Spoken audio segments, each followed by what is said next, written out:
Whether it's their flexibility, strength, or memory, these human beings have real-life superpowers. Here are 5 stories where people achieve the impossible. My name is Yannis Ikonomou. I'm from Greece and I speak 32 languages. Russian, Portuguese, Norwegian, Turkish, Hungarian, Czech, Polish. Ioannis is what we call a hyper-polyglot. It means he can speak a lot of languages. By the time I was 20, I'd already learned some 15 languages, and when I moved to Brussels and started my career at the EU institutions, I added more official EU languages. See, the thing is, Ioannis, he's a quick learner. Ja, ich bin sehr neugierig von Natur aus und慢慢意识到了怎么可能学习好外国语言。This doesn't happen by just sitting at home and studying, though. No, claro que no. Hay que viajar mucho, hay que estar en contacto con la gente. Это для меня прекрасное упражнение на этих языках. Bu en iyi metod, yani yeni bir dil öğrenmek, onu kullanmak. E posso utilizzare veramente tutte queste lingue con i miei colleghi ogni giorno. The world is a big place with different cultures and, yes, different languages. Ik leef mijn leven in meerdere spraken, in meerdere talen, niet maar in één taal. I speak to my husband in Polish because he's Polish. I dream in all kinds of languages. Parmi toutes ces langues que j'ai apprises, je peux comprendre notre vaste monde. Wait. Before we go, if anyone knows, it's you. What is the most complicated language to learn? Mandarin. Mystery solved. To me, walking upside down on all fours is as easy as walking on 2 feet. It's not scary or frightening to me in the least. I've always been flexible, but not just a little bit flexible, I'm really flexible. Little did I know that this ability was in fact a talent that would change my life completely.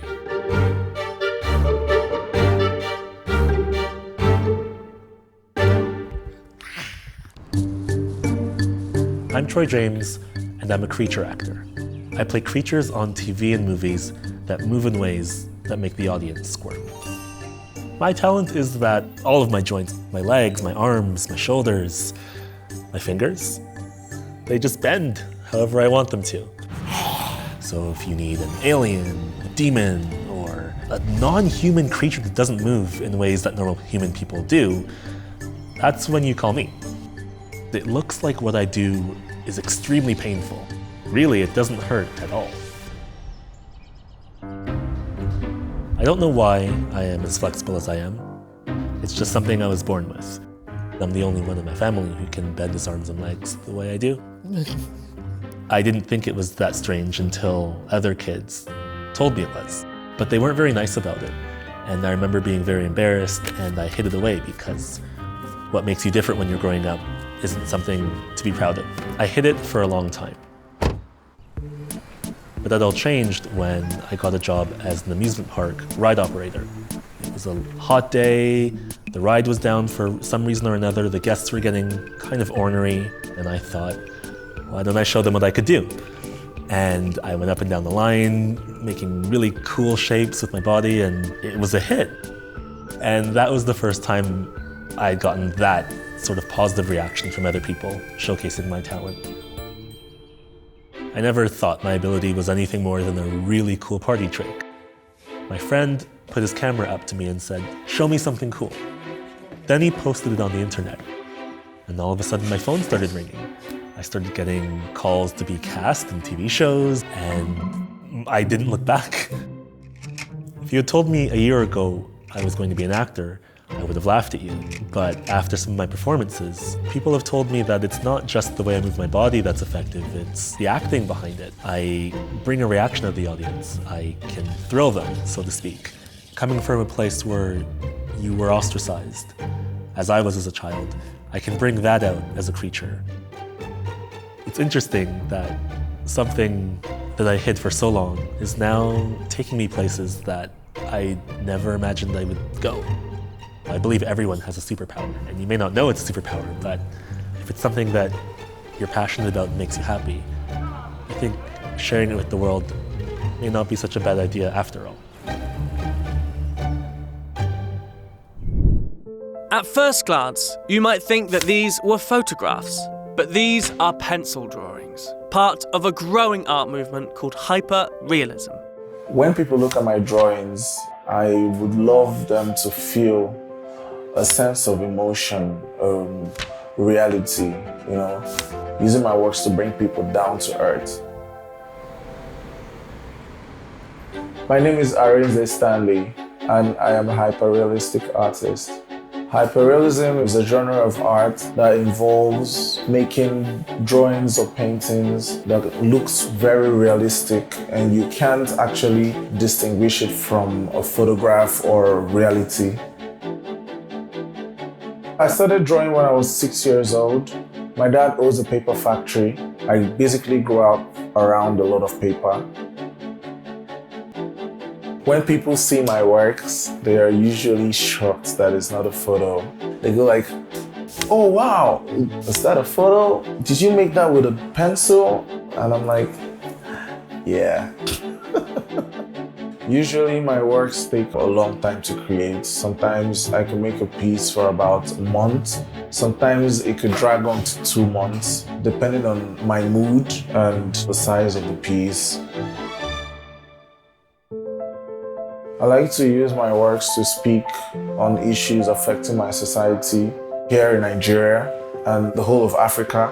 Use the voice that I have through my art to speak for people who can't speak for themselves. This person is totally engulfed in oil. This signifies how much we use oil and destroy our society. This signifies the see no evil, hear no evil, and speak no evil. I'm encouraging people to take a step back and try to emulate their childhood, trying to make people reset to default. When I pick up my pencil and put it on paper, it takes me away. It's something I can't explain with words.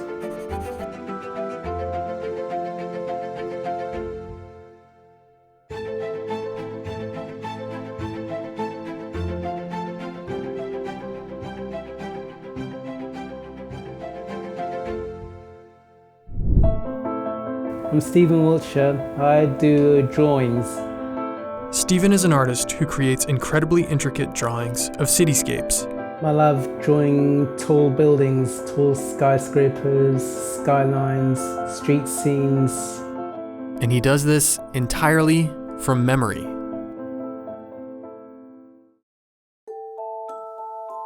When Stephen was 3, he was diagnosed as autistic. He was completely mute and lived entirely in his own world. Early on, Stephen's teachers noticed he loved to draw. He had found his way to connect with others. Stephen has the ability to look at a subject once and then draw an accurate and detailed picture of it, including panoramas of entire cities based off just a quick look. I go up on a helicopter and then memorize it, and then after being on a helicopter and then straight back at the hotel and then started to draw. His incredible talent launched an artistic career that has taken him around the world. Los Angeles, Dubai, Houston, Texas, and Tokyo in Japan. And that's just to name a few.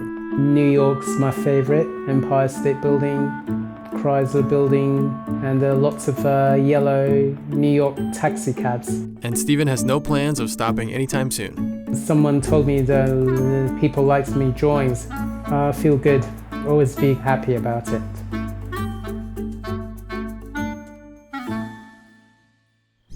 This is Myron.